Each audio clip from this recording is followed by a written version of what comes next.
and what that actually means for all these exercises.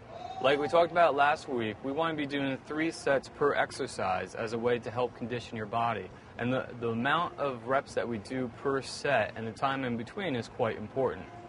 Okay? I mentioned last week that we're going to do 2 different days at least during the week. One day where we do 10 reps per set, and one day when we do 15 reps per set. Okay? And again, what we're going to do is on each day is we're going to do the first rep, and then we want to rest between 30 to 90 seconds before we go into that second set.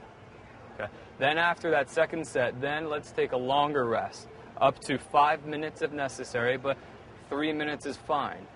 Okay? Try not to rush back, wait for those 3 minutes, and then do the exercise again. You can economize your workout and the time spent in the gym by then working with another exercise while you're doing that 3-minute rest for that third set. And then you could just fill in exercises one after another, kind of like a waterfall. Okay?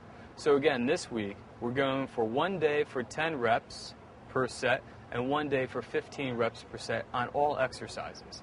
And when you select the weight, try to make sure that you select a weight that is capable of performing those reps. So err on the light side at the beginning, especially if you're just starting off in the gym. Then for upper body exercises, you can increase 5 pounds per side.